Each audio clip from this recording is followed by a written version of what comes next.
Hello friends, welcome to national coaching centre. ਜਿਵੇਂ ਕਿ ਤੁਹਾਨੂੰ ਪਤਾ ਹੀ ਹੈ, ਆਪਾਂ ਪਿਛਲੀ ਵੀਡੀਓ ਵਿੱਚ ਦੋ ਸਕਿੱਲਸ ਕਵਰ ਕਰ ਲਈਆਂ ਸੀ, which is listening and speaking skill. ਹੁਣ ਆਪਾਂ ਥਰਡ ਸਕਿੱਲ ਸਟਾਰਟ ਕਰਨ ਜਾ ਰਹੇ ਹਾਂ, ਵਿਚ ਇਜ਼ ਰੀਡਿੰਗ ਸਕਿੱਲ।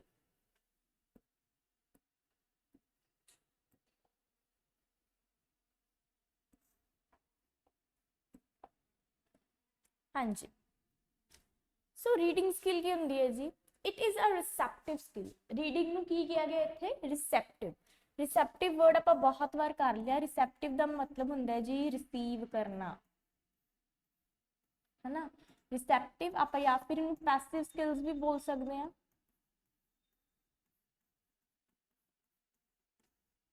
ठीक है जी, जो भी कुछ भी आप रीड कर रहे होंगे हैं तो ऑलरेडी वो बुक ते ऑलरेडी जो टैक्सट होंगे है, जो भी कुछ छपी होंगी है चीज़, है ना, ऑलरेडी वो होंगी है। आप जस्ट उन्होंने रिसीव कर रहे हैं। मैं अगर कोई बुक रीड कर रही हूँ, उनके ते जो भी थ्योरी है, जो भी लिटरेचर है, जो भी कुछ भी लिखा हुआ है ऑलरेडी रिटन फॉर्म विच है। मैं जस्ट उन्होंने रीड करके रिसीव कर रही हूँ, कुछ इन्फॉर्मेशन लै रही हूँ, तो that मीनस it is a receptive skill. Clear होएगा? फनैटिव कम ग्राफिक एस्पेक्ट ऑफ लैंग्वेज। बिल्कुल, फनैटिक का मतलब होंगे जी स्पीच साउंड्स नाल रिलेटेड, ते जिहड़ा ग्राफिक है ये अपने को आ जांदे रिटन फॉर्म नाल रिलेटेड।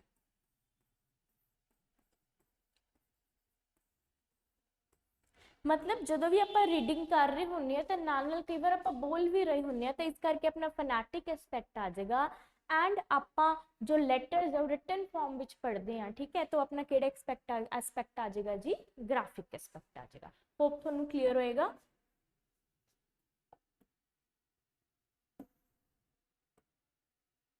हाँ जी, reading is an active process in which the reader is involved in getting message which is called reading। बिल्कुल।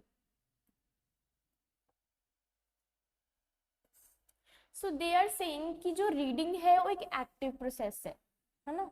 बट हुनी पिछली स्लाइड विच आपां कह के हटे हैं जी रीडिंग की एक पैसिव है, स्किल तो जी पैसिव है ना। अगर आप स्किल की गल करिए तो वह पैसिव है, बिकॉज ऑलरेडी कोई चीज़ रिटन है, ऑलरेडी कोई चीज़ प्रिंटेड है, जस्ट मैं रिसीव कर रही हूँ, मैं रीड कर रही हूँ। हाँ जी, बट अगर मैं प्रोसैस की गल करा, मैं किरिया की गल करा, तो वो एक्टिव होगी। बिकॉज जो आप रीडिंग कर रहे होवेंगे, आप एक्टिव होंगे, आपको न्यू वोकैब भी मिल रही है, एट द सेम टाइम आप इनफॉर्मेशन भी गेन कर रहे हैं, तो जी प्रोसैस इनवॉल्व होगी उनके इनकोडिंग होएगी, डिकोडिंग होएगी, जो आप लिसनिंग भी करके हटे हाँ। सो वो की होएगी जी एक एक्टिव प्रोसेस होएगी in which the reader is involve in getting message. बिल्कुल, जो रीडर है वो रीड किस करके कर रहे हैं? उन्होंने कोई मैसेज चाहिए, इस करके वो रीडिंग कर रहे हैं ना, विच इज कॉल्ड रीडिंग।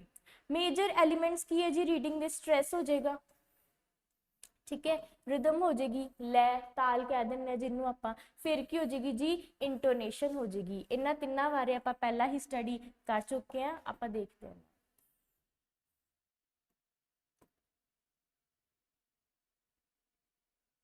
हाँ जी, स्ट्रेस की दसिया होया तुहानू, force given to a certain syllable in a word or to a certain word in a phrase or sentence. बिल्कुल, जो तुसी फोर्स दिन्ने हो, तुसी बल दिन्ने हो, किहदे उत्ते बल दिन्ने हो? एक पर्टिकुलर सिलेबल ते बल दिन्ने हो। फॉर एग्जाम्पल मैं कोई वर्ड लिख रही हाँ, मैं वर्ड लिख रही हाँ पेशेंट, तो मैं PATIENT पेशेंट वर्ड किसी पर्टिकुलर सिलेबल ते जो जोर दूंगी, दबाव दूंगी, तो की कहलाऊगा जी? मेरा स्ट्रेस कहलाऊगा। ठीक है, to a certain word in a phrase और इन अ सेंटेंस।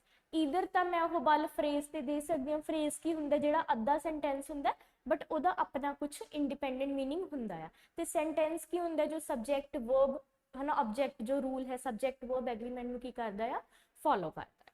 क्लीयर ही होएगा थोड़ा स्ट्रेस। नैक्सट आ जाने जी आप रिदम ते। रिदम की होंगे है? Rhythm refers to pattern of stressed and unstressed syllable.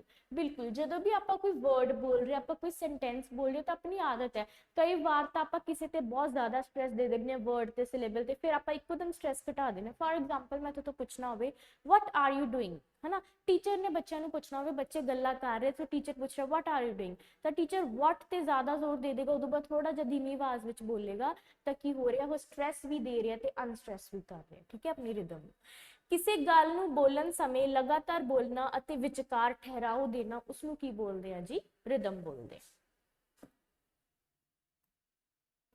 Intonation की है जी?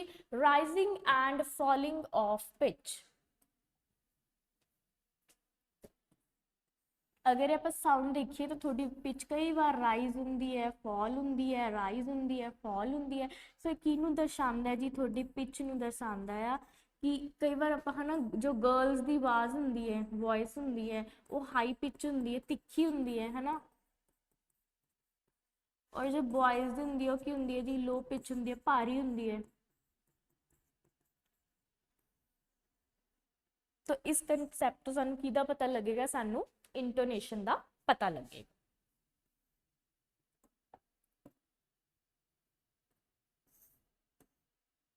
हाँ जी, आप बैक रीडिंग स्किल ते आने ठीक है जी। जो रीडिंग स्किलों के बेसिकली 3 एलीमेंट्स होंगे, स्ट्रैस होंगे, रिदम होंगे, इंटोनेशन होंगे। इनके बारे आप पढ़ चुके हैं। इंपॉर्टेंस ऑफ रीडिंग की है, to decode the letters and words. बिल्कुल ਜਿਹੜੇ ਲੈਟਰਸ ਹੈ ਤੇ ਜਿਹੜੇ ਵਰਡਸ ਆਪਾਂ ਉਹਨਾਂ ਨੂੰ ਕੀ ਕਰ ਰਹੇ, ਆਪਾਂ ਉਹਨਾਂ ਨੂੰ ਡਿਕੋਡ ਕਰ ਰਹੇ ਹਾਂ, ਹਨਾ। ਆਪਾਂ ਲਿਸਨਿੰਗ ਵਿੱਚ ਵੀ ਕੀਤਾ ਸੀ ਕਿ ਇੱਕ ਜਣਾ ਇਨਕੋਡਿੰਗ ਕਰਦਾ ਆ, ਹਨਾ, ਤੇ ਦੂਸਰਾ ਉਹਨੂੰ ਕੀ ਕਰਦਾ ਹੈ ਜੀ, ਡਿਕੋਡ ਕਰਦਾ ਹੈ। ਠੀਕ ਹੈ। ਉਹਦੇ ਬਾਅਦ to learn pronunciation and articulation, clarity with which speech sounds are produce. ਹਾਂਜੀ, ਪ੍ਰੋਨਾਂਸੀਏਸ਼ਨ ਬੈਟਰ ਹੁੰਦੀ ਹੈ ਜਦੋਂ ਆਪਾਂ ਰੀਡਿੰਗ ਕਰਦੇ ਆ, ਆਪਾਂ ਨੂੰ ਸ਼ਬਦਾਂ ਨੂੰ ਪ੍ਰੋਨਾਊਂਸ ਕਰਨਾ ਆ ਜਾਂਦਾ। ਉਹਦੇ ਬਾਅਦ ਆਰਟੀਕੂਲੇਸ਼ਨ ਕੀ ਹੁੰਦਾ ਹੈ, clarity with which speech sounds are produce. ਆਪਾਂ ਸਪੀਚ ਸਾਊਂਡ ਨੂੰ, ਆਪਾਂ ਕਿਸੇ ਸਾਊਂਡ ਨੂੰ ਕਿੰਨੀ ਕਲੈਰਿਟੀ ਨਾਲ ਬੋਲ ਰਹੇ ਆ, ਕਿੰਨਾ ਕਲੀਅਰ ਬੋਲ ਰਹੇ ਆ, ਉਹਨੂੰ ਕੀ ਬੋਲੂੰਗੀ ਮੈਂ ਜੀ, ਆਰਟੀਕੂਲੇਸ਼ਨ।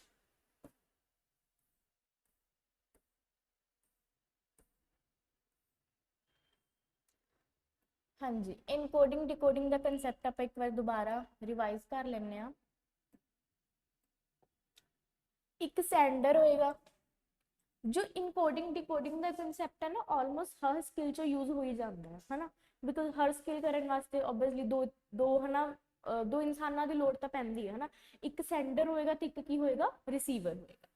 तो सेंडर होएगा, सेंडर जेड़ा मैसेज सेंड करूगा कोई, उसके बाद रिसीवर वो मैसेज ਨੂੰ ਕੀ ਕਰੂਗਾ, रिसीव करूगा। ਜਿਹੜਾ सेंडर है वो मैसेज ਨੂੰ इनकोड करूगा, ठीक है, किसी पर्टिकुलर कोड ਵਿੱਚ ਪਾ ਦੂਗਾ। ਉਦੋਂ ਬਾਅਦ ਜਿਹੜਾ ਰਿਸੀਵਰ ਹੋਊਗਾ ਉਹ ਮੈਸੇਜ ਨੂੰ ਖੋਲੂਗਾ ਤੇ ਉਹਦਾ ਮਤਲਬ ਕੱਢਣ ਦੀ ਕੋਸ਼ਿਸ਼ ਕਰੂਗਾ, ਉਹ ਹੋ ਜੂਗੀ ਜੀ ਡਿਕੋਡਿੰਗ। ਇਨਕੋਡਿੰਗ ਦਾ ਮਤਲਬ ਹੈ ਕੋਡ ਵਿੱਚ ਪਾਉਣਾ ਤੇ ਡਿਕੋਡ ਦਾ ਮਤਲਬ ਹੈ ਸਹੀ ਮੀਨਿੰਗ ਕੱਢਣਾ।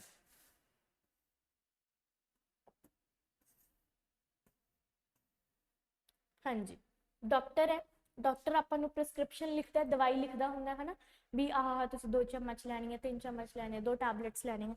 तो उसके बाद डॉक्टर ने प्रिस्क्रिप्शन के राही वो जो पर्ची जी होंगी वो राही इनकोडिंग करती। उदों बाद जो आप मैडिकल स्टोर वाले को लैके जाने, कैमिस्ट को लैके जाने, डॉक्टर की राइटिंग में समझता है तो डिकोड करता है, समझता मीनिंग कढ़न की कोशिश करता भी डॉक्टर ने कि दवाई की है, वो पेशेंट को दवाई दे देता है। सो एक आधा कंसैप्ट है जी अपने को इनकोडिंग ते डिकोडिंग का।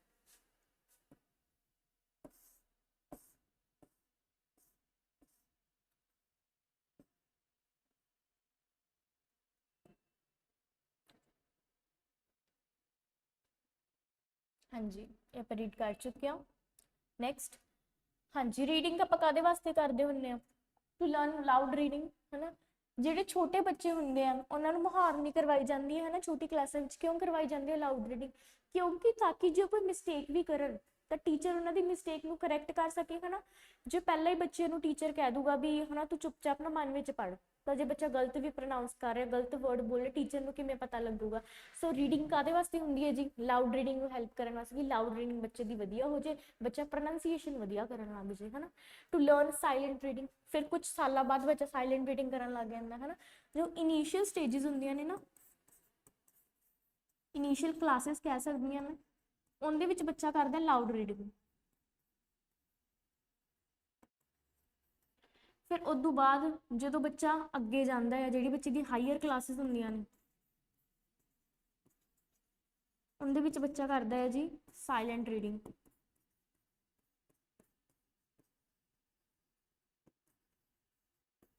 ठीक है, ਹੁਣ ਆਪਾਂ ਕਦੇ ਨਹੀਂ ਦੇਖਿਆ ਜੋ 9th 10th ਵਾਲਾ ਬੱਚਾ ਟੀਚਰ ਉਹਨਾਂ ਨੂੰ ਕਹੂਗਾ ਵੀ ਤੁਸੀਂ ਲਾਊਡ ਪੜੋ ਹੈ ਨਾ, ਨਹੀਂ ਕਹੂਗਾ। ਉਹਨਾਂ ਨੂੰ ਐਂ ਕਹਿ ਦਿੰਦੇ ਟੌਪਿਕ ਸਮਝਾ ਜੀ ਦਿੱਤਾ ਜਾਂਦਾ ਉਹਨਾਂ ਨੂੰ, ਫਿਰ ਉਹਨਾਂ ਨੂੰ ਕਹਿ ਦਿੰਦੇ ਤੁਸੀਂ ਸਾਇਲੈਂਟਲੀ ਆਪਣਾ ਰੀਡ ਕਰੋ, ਜਿੰਦੇ 'ਚ ਕੋਈ ਡਾਊਟ ਹੈ ਤਾਂ ਮੈਥੋਂ ਪੁੱਛੋ।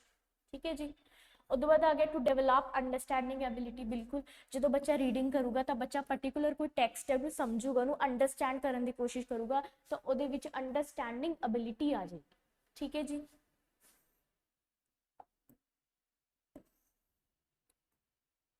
to provide immediate correction and give feedback. ਬਿਲਕੁਲ ਲਾਊਡ ਰੀਡਿੰਗ ਤੋਂ ਇਹੀ ਤਾਂ ਕਰਦੇ ਆ, ਅਗਰ ਬੱਚਾ ਕੋਈ ਗਲਤੀ ਕਰ ਰਿਹਾ ਤਾਂ ਬੱਚੇ ਨੂੰ ਇਮੀਡੀਏਟ ਕਰੈਕਸ਼ਨ ਮਿਲ ਜਾਂਦੀ ਹੈ, ਟੀਚਰ ਉਹਨੂੰ ਕਰੈਕਟ ਕਰਵਾ ਦਿੰਦਾ ਵੀ ਤੂੰ ਗਲਤ ਪੜ੍ਹ ਰਿਹਾ ਇੱਥੇ, ਉਹਦੇ ਬਾਅਦ ਉਹਨੂੰ ਫੀਡਬੈਕ ਵੀ ਦਿੱਤਾ ਜਾਂਦਾ। ਠੀਕ ਹੈ ਜੀ। To develop the habit of self study, ਜਿਹੜੀ ਰੀਡਿੰਗ ਹੈ ਉਹਦੇ ਨਾਲ ਬੱਚੇ ਅੰਦਰ ਸੈਲਫ ਸਟੱਡੀ, ਠੀਕ ਹੈ, ਪੜ੍ਹਨ ਦੀ ਆਦਤ ਆ ਜਾਂਦੀ ਹੈ। ਇਟ ਮੇਕਸ ਲਰਨਿੰਗ ਪਰਪਸਫੁਲ, ਜਿਹੜੀ ਲਰਨਿੰਗ ਹੋ ਜਾਂਦੀ ਹੈ ਉਹ ਪਰਪਸਫੁਲ ਹੋ ਜਾਂਦੀ ਹੈ। ਬੱਚੇ ਨੇ ਜੇ ਰੀਡਿੰਗ ਕਰਨੀ ਹੈ, ਰੀਡਿੰਗ ਤੋਂ ਉਹਨੇ ਅੰਡਰਸਟੈਂਡਿੰਗ ਲੈਣੀ ਹੈ ਜੀ, ਉਹਦੇ ਬਾਅਦ ਉਹਨੇ ਕੋਈ ਪਰਟੀਕੂਲਰ ਇਨਫੋਰਮੇਸ਼ਨ ਕੱਢਣੀ ਹੈ ਰੀਡ ਕਰਕੇ, ਤਾਂ ਬੱਚਾ ਉਹ ਰੀਡਿੰਗ ਕਿਵੇਂ ਕਰੇਗਾ, ਪਰਪਸਫੁਲੀ ਕਰੇਗਾ, ਹੈ ਨਾ ਜੀ। ਉਹਦੇ ਬਾਅਦ ਆ ਗਿਆ ਜੀ ਆਪਣੇ ਕੋਲ ਟਾਈਪਸ ਆਫ ਰੀਡਿੰਗ, ਰੀਡਿੰਗ ਕਿੰਨੇ ਤਰੀਕੇ ਦੀ ਹੁੰਦੀ ਹੈ। So very first we have oral reading, ਜਿਹਨੂੰ ਅਸੀਂ ਲਾਊਡ ਰੀਡਿੰਗ ਵੀ ਕਹਿ ਦਿੰਦੇ ਆ ਜਾਂ ਫਿਰ ਪੈਰਟ ਰੀਡਿੰਗ ਵੀ ਕਹਿ ਦਿੰਦੇ ਆ, ਹੈ ਨਾ। ਕਹਿੰਦੇ ਨਹੀਂ ਹੁੰਦੇ ਕਈ ਵਾਰ ਜਿਹੜੇ ਬੱਚੇ ਹੁੰਦੇ ਆ ਜਦੋਂ ਸਹੀ ਨਹੀਂ ਬੋਲਦੇ, ਸਟੈਮਰ ਕਰਕੇ ਬੋਲਦੇ ਆ, ਹੈ ਨਾ, ਛੋਟੇ ਹੁੰਦੇ ਤਾਂ ਉਹਨਾਂ ਨੂੰ ਪੈਰਟ ਦਾ ਜੂਠਾ ਖਵਾਇਆ ਜਾਂਦਾ, ਕਿਉਂਕਿ ਪੈਰਟ ਬਹੁਤ ਬੋਲਦਾ, ਉੱਚੀ ਉੱਚੀ ਬੋਲਦਾ ਹੀ ਰਹਿੰਦਾ, ਹੈ ਨਾ, ਤਾਂ ਉਸ ਕਰਕੇ ਇਹਨੂੰ ਕਿਹਾ ਗਿਆ loud reading. Done during initial stages of learning, ਹੈ ਨਾ, ਲਰਨਿੰਗ ਦੇ ਇਨੀਸ਼ੀਅਲ ਸਟੇਜਿਸ ਵਿੱਚ ਜੀ ਇਹਨੂੰ ਕਰਵਾਇਆ ਜਾਂਦਾ ਹੈ, ਠੀਕ ਹੈ, ਬਾਈ ਚਿਲਡਰਨ। ਉਦੋਂ ਬਾਅਦ major focus on correct pronunciation, ਤਾਂ ਕਿ ਬੱਚਾ ਹੈ ਉਹ ਸ਼ਬਦਾਂ ਨੂੰ, ਵਰਡਸ ਨੂੰ ਕਰੈਕਟ ਪ੍ਰੋਨਾਊਂਸ ਕਰੇ, ਇਸ ਕਰਕੇ ਕਰਵਾਇਆ ਜਾਂਦਾ। ਉਹਦੇ ਬਾਅਦ to make child know about stress rhythm intonation, ਜਦੋਂ ਬੱਚਾ ਕਿਸੇ ਵਰਡ ਨੂੰ ਬੋਲਣ ਦੀ ਕੋਸ਼ਿਸ਼ ਕਰੇਗਾ, ਪ੍ਰੋਨਾਊਂਸ ਕਰਨ ਦੀ ਕੋਸ਼ਿਸ਼ ਕਰੇਗਾ, ਤਾਂ ਬੱਚਾ ਸਟ੍ਰੈਸ ਵੀ ਸਿੱਖੇਗਾ, ਹੈ ਨਾ, ਉਹਦੇ ਕਿਹੜਾ ਬਲ ਪਾਣਾ ਆ। ਫਿਰ ਉਹਦੇ ਬਾਅਦ ਲੈ ਤਾਲ ਸਿੱਖੇਗਾ, ਰਿਦਮ, ਸਟ੍ਰੈਸ ਕਰਨਾ ਆ, ਅਨਸਟ੍ਰੈਸ ਕਰਨਾ ਆ, ਇੰਟੋਨੇਸ਼ਨ ਸਿੱਖੇਗਾ ਵੀ ਕਿੱਥੇ ਮੈਂ ਹਾਈ ਪਿਚ ਲੈ ਕੇ ਜਾਣੀ ਹੈ, ਕਿੱਥੇ ਮੈਂ ਲੋ ਪਿਚ ਲੈ ਕੇ ਜਾਣੀ ਹੈ। ਉਦੋਂ ਬਾਅਦ ਆ ਗਿਆ ਜੀ ਐਕਸਪ੍ਰੈਸ਼ਨ ਵਿਦ ਰੀਡਿੰਗ। ਬਿਲਕੁਲ ਤੁਸੀਂ ਦੇਖਿਆ ਹੋਵੇ ਜਦੋਂ ਬੱਚੇ ਕਈ ਵਾਰ ਰੀਡਿੰਗ ਕਰ ਰਹੇ ਹੁੰਦੇ ਆ ਤਾਂ ਉਹ ਐਕਸਪ੍ਰੈਸ਼ਨਸ ਸ਼ੋ ਕਰਦੇ ਆ, ਹੈ ਨਾ। ਜਦੋਂ ਆਪਾਂ ਰੀਡਿੰਗ ਦੇ ਨਾਲ ਨਾਲ ਐਕਸਪ੍ਰੈਸ਼ਨ ਸ਼ੋ ਕਰਦੇ ਤਾਂ ਆਪਾਂ ਨੂੰ ਪਤਾ ਲੱਗ ਜਾਂਦਾ ਕਿੱਥੇ ਆਪਾਂ, ਹੈ ਨਾ, ਤਾਲ ਉੱਚੀ ਲੈ ਕੇ ਜਾਣੀ ਹੈ, ਹੈ ਨਾ, ਸੌਰੀ ਪਿਚ ਉੱਚੀ ਲੈ ਕੇ ਜਾਣੀ ਹੈ, ਪਿਚ ਨੀਵੀਂ ਲੈ ਕੇ ਜਾਣੀ ਹੈ, ਕਿਹੜੀ ਰਿਦਮ 'ਚ ਆਪਾਂ ਕੋਈ ਚੀਜ਼ ਬੋਲ ਲਈ, ਹੈ ਨਾ। ਜੋ ਆਪਣੀ ਐਕਸਪ੍ਰੈਸ਼ਨ ਆ ਉਹ ਵੀ ਮੈਟਰ ਕਰਦੇ ਆ। ਜਿੱਥੇ ਕੁਐਸਚਨ ਵਾਲੀ ਫਾਰਮ ਆ ਉੱਥੇ ਥੋੜਾ ਜਿਹਾ ਆਪਾਂ ਉਸ ਤਰੀਕੇ ਨਾਲ ਬੋਲਾਂਗੇ, ਹੈ ਨਾ, ਜਿੱਥੇ ਥੋੜਾ ਜਿਹਾ ਐਂਗਰੀ ਵਾਲਾ ਉੱਥੇ ਆਪਾਂ ਥੋੜਾ ਉਸ ਤਰੀਕੇ ਨਾਲ ਬੋਲਾਂਗੇ।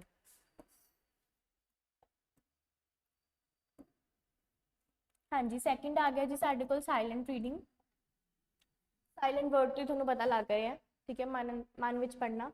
To understand deep meaning about information, ਠੀਕ ਹੈ, ਜਦੋਂ ਅਸੀਂ ਕਿਸੇ ਇਨਫੋਰਮੇਸ਼ਨ ਦਾ ਕੀ ਕੱਢਣਾ ਹੋਵੇ ਜੀ, ਅਸੀਂ ਕਿਸੇ ਇਨਫੋਰਮੇਸ਼ਨ ਦਾ ਡੀਪ ਮੀਨਿੰਗ ਕੱਢਣਾ ਹੋਵੇ, ਉਦੋਂ ਅਸੀਂ ਕਾਹਦਾ ਯੂਜ਼ ਕਰਦੇ ਹਾਂ ਜੀ, ਸਾਇਲੈਂਟ ਰੀਡਿੰਗ ਦਾ ਯੂਜ਼ ਕਰਦੇ, ਠੀਕ ਹੈ। ਫॉर एग्जांपल मैं कोई नॉवल पढ़ रही हूँ, ਹੁਣ ਉਹ ਨੋਵਲ ਮੈਂ ਉੱਚੀ ਉੱਚੀ ਤਾਂ ਪੜੂੰਗੀ ਨਹੀਂ, ਮੈਨੇ ਨੋਵਲ 'ਚ ਕੋਈ ਡੀਪ ਮੀਨਿੰਗ ਕੱਢਣਾ ਆ, ਠੀਕ ਹੈ, ਮੈਨੇ ਕੁਝ ਸਮਝਣਾ ਆ ਉਹ 'ਚ ਵੀ ਕਿਸ ਥੀਮ ਤੇ ਹੈ, ਹੈ ਨਾ, ਇਹਦੇ ਵਿੱਚ ਕੀ ਮੈਸੇਜ ਦਿੱਤਾ ਗਿਆ ਆਪਾਂ ਨੂੰ, ਤਾਂ ਮੈਂ ਡੀਪ ਮੀਨਿੰਗ ਕੱਢਣਾ, ਮੈਂ ਸਾਇਲੈਂਟ ਰੀਡਿੰਗ ਕਰੂੰਗੀ। ਉਹਦੇ ਬਾਅਦ ਇਟ ਸੇਵਸ ਟਾਈਮ ਐਂਡ ਐਨਰਜੀ, ਮੈਂ ਉੱਚੀ ਪੜੂੰਗੀ ਮੇਰੀ એનર્ਜੀ ਵੀ ਜ਼ਿਆਦਾ ਵੇਸਟ ਹੋਊਗੀ। ਜੇ ਮੈਂ, ਹੈ ਨਾ, ਸਾਇਲੈਂਟ ਰੀਡਿੰਗ ਕਰੂੰਗੀ, ਇੱਕ ਤਾਂ ਮੈਂ ਘੱਟ ਟਾਈਮ 'ਚ ਜ਼ਿਆਦਾ ਕਵਰ ਕਰ ਲੂੰਗੀ, ਹੈ ਨਾ, ਤੇ ਮੇਰੀ એનર્ਜੀ ਵੀ ਬਚ ਜੂਗੀ। ਉਦੋਂ ਬਾਅਦ it farms habit of self study. ਬਿਲਕੁਲ ਜਦੋਂ ਵੀ ਆਪਾਂ ਸਾਇਲੈਂਟ ਰੀਡਿੰਗ ਕਰਦੇ ਆ ਨਾ ਬੱਚੇ, ਸੈਲਫ ਸਟੱਡੀ ਦੀ ਹੈਬਿਟ ਪੈਂਦੀ ਹੈ ਨਾ, ਸੈਲਫ ਸਟੱਡੀ ਦੀ ਹੈਬਿਟ ਆ ਜਾਂਦੀ ਹੈ ਬੱਚੇ ਅੰਦਰ। ਉਹਦੇ ਬਾਅਦ ਰੈਪਿਡ ਰੀਡਿੰਗ, ਉਹੀ ਮੈਂ ਤੁਹਾਨੂੰ ਦੱਸਿਆ, ਫਾਸਟ ਕਰਨ ਲੱਗ ਜਾਏਗਾ, ਹੈ ਨਾ, ਟਾਈਮ ਸੇਵ ਹੋ ਜਾਏਗਾ।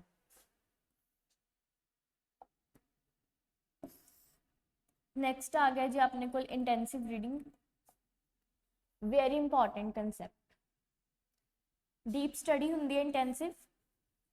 ਇੰਟੈਂਸਿਵ ਦਾ ਮਤਲਬ ਨਾ, ਜਦੋਂ ਆਪਾਂ ਕਿਸੇ ਟੈਕਸਟ ਨੂੰ ਅੰਦਰੋਂ ਪੜ੍ਹਦੇ ਹਾਂ, ਪੂਰਾ ਇੰਟਰਨਲੀ ਡੀਪ ਪੜ੍ਹਦੇ ਹਾਂ, ਠੀਕ ਹੈ। ਡੀਪ ਸਟੱਡੀ ਜਦੋਂ ਆਪਾਂ ਅੱਗੇ ਕਈ ਵਾਰ ਟੈਕਸਟ ਬੁੱਕਸ ਪੜ੍ਹਦੇ ਹੁੰਦੇ ਹਾਂ ਸਕੂਲ ਵਾਲੀਆਂ, ਹੈ ਨਾ, ਆਪਾਂ ਨੂੰ ਨੋਟਬੁੱਕ ਲਗਾਤੀ, ਨੋਟਬੁੱਕ ਪੜ੍ਹਨੀ ਹੈ, ਬਿਕੋਜ਼ ਨੋਟਬੁੱਕ 'ਚ ਟੀਚਰ ਆਪਾਂ ਨੂੰ ਜ਼ਰੂਰੀ ਚੀਜ਼ਾਂ ਹੀ ਕਰਵਾਊਗਾ, ਜਿਹੜੀਆਂ ਚੀਜ਼ਾਂ ਇੰਨੀਆਂ ਜ਼ਰੂਰੀ ਨੂੰ ਟੀਚਰ ਨੋਟਬੁੱਕ 'ਚ ਲਿਖਵਾਉਂਦੇ ਨਹੀਂ, ਨੋਟਬੁੱਕ 'ਚ ਸਾਰੀ ਇੰਪੋਰਟੈਂਟ ਚੀਜ਼ਾਂ ਹੋਣਗੀਆਂ, ਤਾਂ ਆਪਾਂ ਕਿਵੇਂ ਛੱਡ ਸਕਦੇ, ਕਿਵੇਂ ਉਹਨੂੰ ਉੱਤੋਂ ਪੜ੍ਹ ਲਾਂਗੇ, ਉਹਨੂੰ ਪੂਰਾ ਡੀਪ ਪੜ੍ਹਨਾ ਪਊਗਾ ਆਪਾਂ ਨੂੰ, ਹੈ ਨਾ। It help to do exam preparation, ਉਹੀ ਮੈਂ ਤੁਹਾਨੂੰ ਦੱਸਿਆ, ਅਕੈਡਮਿਕਸ ਆ ਜਾਂਦੀਆਂ ਤੁਹਾਡੀਆਂ ਸਕੂਲ ਵਾਲੀਆਂ ਬੁੱਕਸ। ਪ੍ਰੋਗਰੈਸਿਵ ਨੌਲੇਜ ਵੱਧਦੀ ਇਹਦੇ ਨਾਲ। It has a specific aim, ਤੁਸੀਂ ਮੈਗਜ਼ੀਨ ਪੜ੍ਹ ਰਹੇ ਹੋ, ਇੱਕ ਜਗ੍ਹਾ ਤੇ ਤੁਹਾਨੂੰ ਟੀਚਰ ਨੇ ਕਹਿਤਾ ਬੇਟੇ ਮੈਂ ਕੱਲ ਤੁਹਾਡਾ ਨਾ ਇੰਟਰਨਲ ਟੈਸਟ ਲਵਾਂਗੀ ਸਾਇੰਸ ਦੇ ਚੈਪਟਰ 2 ਦਾ, ਚੈਪਟਰ ਹੈਗਾ ਫੂਡ, ਠੀਕ ਹੈ, ਤੁਸੀਂ ਟੈਕਸਟ ਬੁੱਕ ਨੂੰ ਕਿਵੇਂ ਪੜ੍ਹੋਗੇ, ਤੁਸੀਂ ਟੈਕਸਟ ਬੁੱਕ ਨੂੰ ਥੋਰਲੀ ਪੜ੍ਹੋਗੇ, ਤੁਸੀਂ ਕੋਈ ਚੀਜ਼ ਨਹੀਂ ਛੱਡੋਗੇ, ਤੁਸੀਂ ਐਂ ਦੇਖੋਗੇ ਵੀ ਇੱਕ ਲਾਈਨ 'ਚ ਕਿੰਨੇ ਤਰੀਕੇ ਦਾ ਕੁਐਸਚਨ ਬਣ ਸਕਦਾ ਹੈ ਨਾ, ਇੱਕ ਲਾਈਨ 'ਚ ਉਹਦਾ ਫਿਲਅਪ ਵੀ ਬਣ ਸਕਦਾ, ਉਹਦਾ ਟਰੂ ਫਾਲਸ ਵੀ ਬਣ ਸਕਦਾ, ਉਹਦਾ ਵਨ ਵਰਡ ਵੀ ਬਣ ਸਕਦਾ। ਬਟ ਜਦੋਂ ਮੈਗਜ਼ੀਨ ਪੜ੍ਹੋਗੇ ਤੁਹਾਡੇ ਦਿਮਾਗ ਦੇ ਅੰਦਰ ਕੋਈ ਸਪੈਸੀਫਿਕ ਏਮ ਤਾਂ ਹੈ ਹੀ ਨਹੀਂ ਵੀ ਮੈਨੂੰ ਕਿਸੇ ਨੇ ਕਿਹਾ, ਉਹ ਤਾਂ ਤੁਸੀਂ ਆਪਦੇ ਮਨੋਰੰਜਨ ਵਾਸਤੇ ਆਪਦੇ ਪਲੇਜਰ ਵਾਸਤੇ ਪੜ੍ਹ ਰਹੇ ਹੋ ਵੀ ਚੱਲ ਦੇਖ ਲੈਂਦੇ ਹਾਂ ਅੱਜ ਕੱਲ੍ਹ ਕੀ ਚੱਲ ਰਿਹਾ ਮੈਗਜ਼ੀਨ 'ਚ ਕੀ ਆ ਰਿਹਾ। ਕਲੀਅਰ ਹੋਏਗਾ। Study of grammar and text books, grammar ਤੇ ਟੈਕਸਟ ਬੁੱਕ ਦੀ ਸਟੱਡੀ ਆਪਾਂ ਕਿਹਦੇ ਵਿੱਚ ਕਰਦੇ ਹਾਂ ਜੀ, ਇੰਟੈਂਸਿਵ ਰੀਡਿੰਗ ਵਿੱਚ ਕਰਦੇ, ਕਿਉਂਕਿ ਮੈਂ ਤੁਹਾਨੂੰ ਦੱਸਿਆ ਇੰਟੈਂਸਿਵ ਰੀਡਿੰਗ ਬੇਸਿਕਲੀ ਕਿਸ ਪਰਪਸ ਤੋਂ ਹੁੰਦੇ, ਜਦੋਂ ਆਪਾਂ ਡੀਪ ਇੰਟਰਨਲੀ ਰੀਡ ਕਰਦੇ ਹਾਂ, ਹੈ ਨਾ, ਜਦੋਂ ਆਪਾਂ ਇੰਟਰਨਲ ਰੀਡ ਕਰਦੇ ਹਾਂ ਉਹਦੇ ਵਿੱਚ ਗ੍ਰਾਮਰ ਵੀ ਆ ਜਾਏਗੀ, ਜੋ ਵੀ ਵਰਡ ਸਟਰਕਚਰ ਹੋਏਗਾ ਤੇ ਉਹਦੇ ਵਿੱਚ ਕੀ ਆ ਜਾਣਗੇ, ਆਪਣੀਆਂ ਟੈਕਸਟ ਬੁੱਕਸ ਵੀ ਆ ਜਾਣਗੀਆਂ।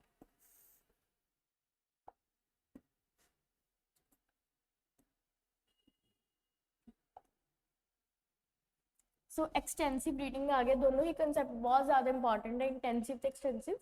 एक्सटेंसिव इंटेंसिव तो बिल्कुल रिवर्स है, उल्टा है, ठीक है। डन फॉर प्लेजर, पहला दसिया तुहानूं जिवें कि आपां की रीड करते हैं जी, मैगजीन या फिर पोएट्री, है ना, किताबां पढ़ते हैं पोइम दी, उसदे बाद क्विक रीडिंग हुंदी है, इहदे विच एक्सटेंसिव। फॉर एग्जाम्पल की है जी, मैं जस्ट है ना, मैनू किसी ने कहता भी मेरा कोई टेस्ट वगैरह नहीं हैगा, एज सच मेरे को कोई बुक पई है, मान लो स्टोरी बुक पई है,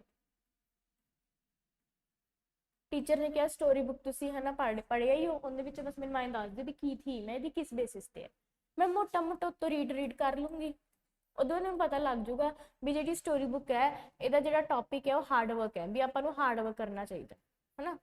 मैनूं कोई लेना देना नहीं भी उह करैक्टर किन्ने है ना, उह किहदा किहदे नाल रिलेशन सीगा, है ना, कौन मदर सी कौन फादर सीगा, किन्ने काम किया है ना, मैनूं तो कोई लेना देना नहीं, मैंने जस्ट इन्ना पता करना भी जिहड़ी स्टोरी है उहदे च मॉरल की दस्सिया होया, तो मैनूं मॉरल पता लग्या हार्ड वर्क दस्सिया, ठीक है, तो मैं उत्तों पढ़ लिया, ठीक है जी।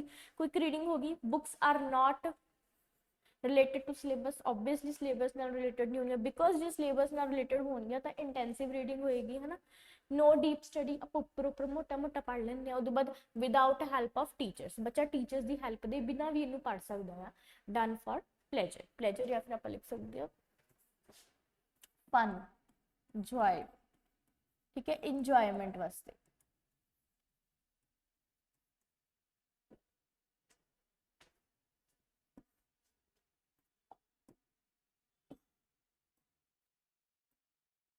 हाँ जी, एडवांटेजेस ऑफ एक्सटेंसिव रीडिंग आ गया अपने को। हैबिट ऑफ सेल्फ स्टडी,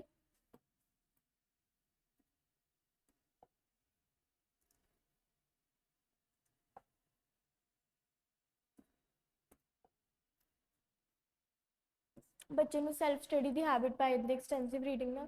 ਕਿਉਂ ਪੈ ਜਾਂਦੀ ਹੈ? ਬਿਕੋਜ਼ ਐਕਸਟੈਂਸਿਵ ਰੀਡਿੰਗ ਬੱਚਾ ਪਲੇਜਰ ਕਰਕੇ ਪੜ੍ਹਦਾ, ਅੱਧੀ ਇੰਜੋਇਮੈਂਟ ਕਰਕੇ ਪੜ੍ਹਦਾ। ਜਦੋਂ ਬੱਚਾ ਇੰਜੋਇਮੈਂਟ ਦੇ ਪਰਪਸ ਤੋਂ ਰੀਡਿੰਗ ਸਟਾਰਟ ਕਰੂਗਾ ਤਾਂ ਇੱਕ ਵਾਰ ਤਾਂ ਉਹਨੂੰ ਐਂ ਲੱਗ ਰਿਹਾ ਵੀ ਮਜ਼ੇ ਵਾਸਤੇ ਮੈਂ ਰੀਡਿੰਗ ਕਰ ਰਿਹਾ, ਕਿ ਮੇਰੇ ਫ੍ਰੀ ਟਾਈਮ ਵਾਸਤੇ ਕਰ ਰਿਹਾ, ਵਿਹਲਾ ਮੈਂ ਰੀਡਿੰਗ ਕਰਦਾ।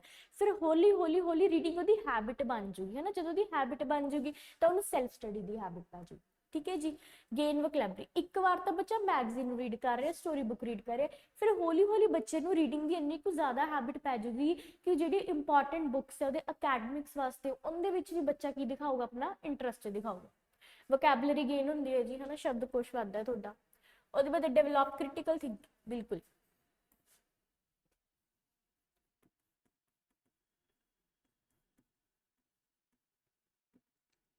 हाँ जी। क्रिटिकल थिंकिंग की हुंदी है?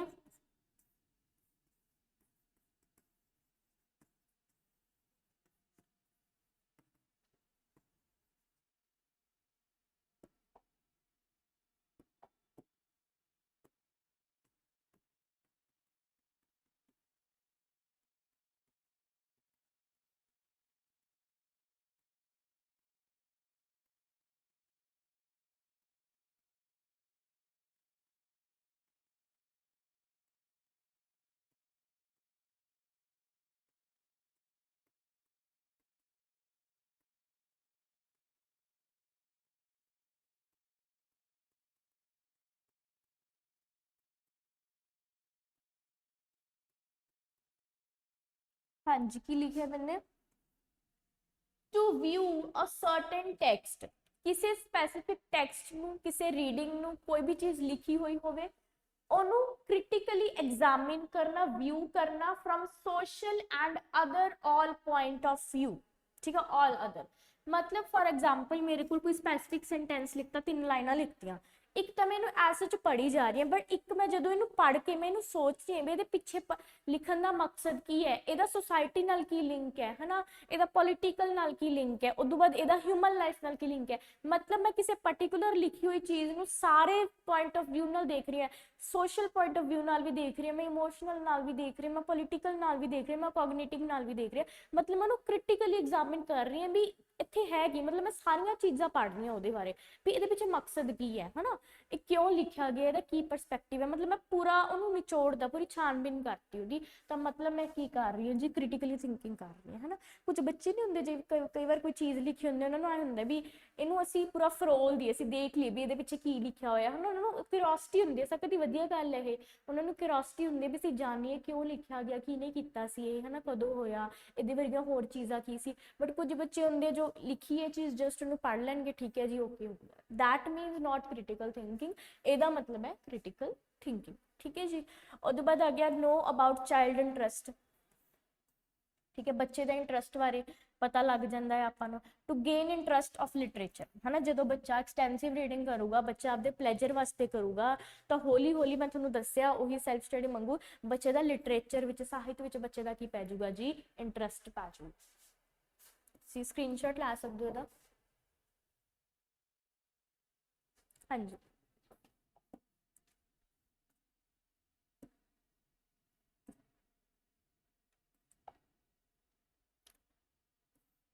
स्किमिंग रीडिंग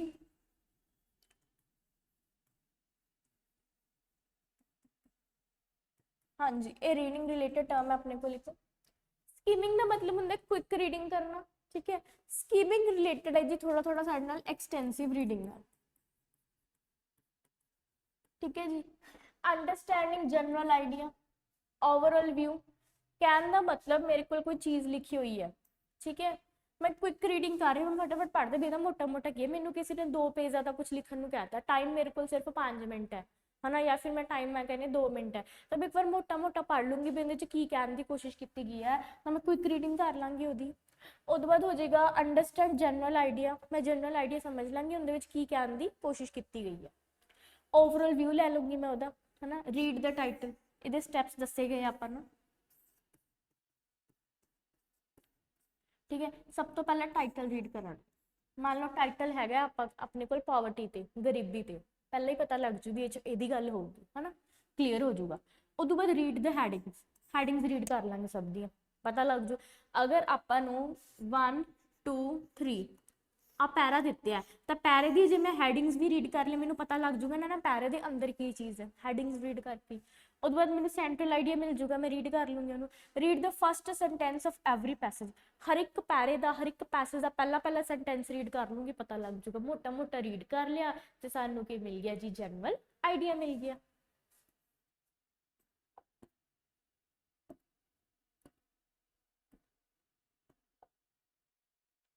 हाँ जी, स्कैनिंग की होंगे है, reading for specific factor, A related होंगे जी साडा इंटेंसिव नाल है ना। स्कैन का मतलब की होंगे जो आप कई बार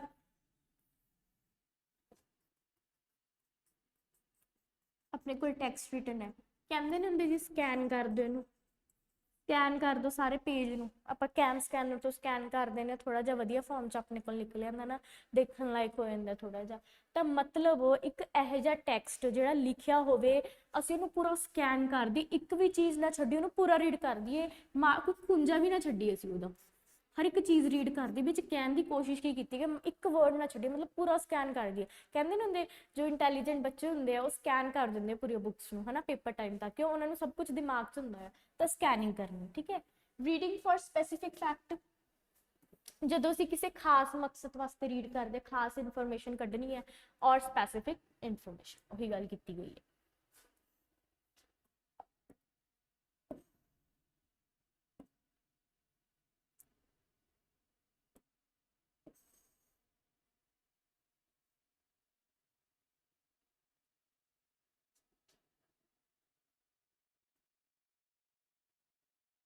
हाँ जी,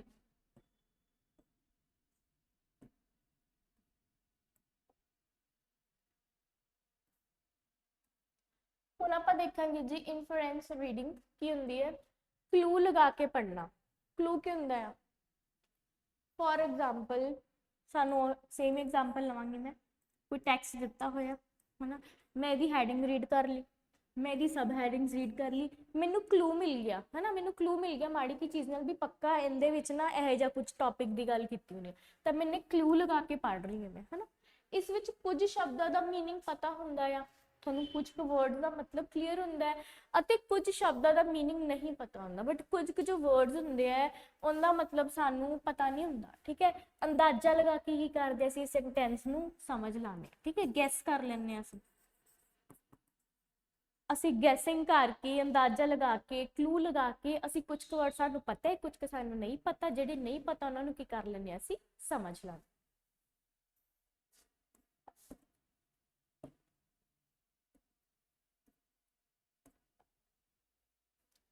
हाँ जी, नैक्सट कंसैप्ट है जी साडे कोल लाइब्रेरी रीडिंग का।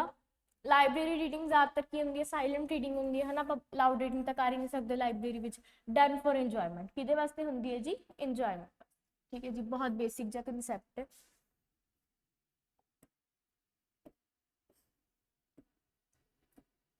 हाँ जी, इंसीडेंटल या फिर प्रेपरेटरी या फिर इन्हों मैं बोल सकती हूँ जी प्री रीडिंग, ठीक है जी।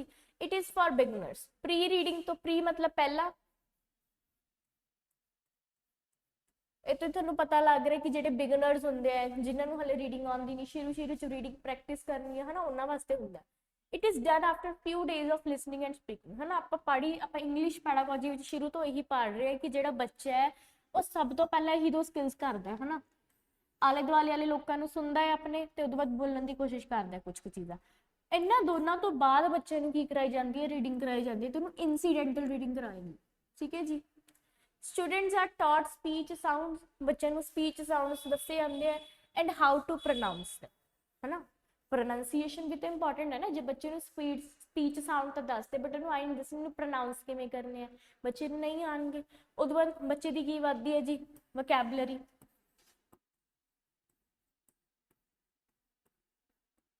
ठीक है, शब्दकोश, ठीक है। Teacher uses real life objects for teaching, जो टीचर है वो किहदी यूज करता है? रियल लाइफ ऑब्जेक्ट्स की, है ना, रियल लाइफ एग्जाम्पल्स की टीचर की करेगा जी? इत्थे यूज करेगा, है ना। जो रियल लाइफ चीज़ां है, रियल लाइफ ऑब्जेक्ट्स है, मॉडल्स है, उन्होंने हेल्प नाल बच्चे नूं पढ़ाउण दी की करेगा? कोशिश करे।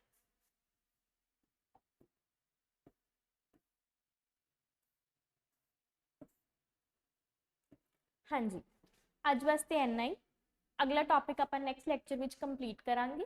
टिल देन PSTET के बैचेस स्टार्ट हो चुके हैं नैशनल कोचिंग सेंटर मानसा ते। प्लीज़ तुसीं इन्हां बैचेस विच एनरोल करो ते PSTET की तैयारी शुरू करो। Thank you.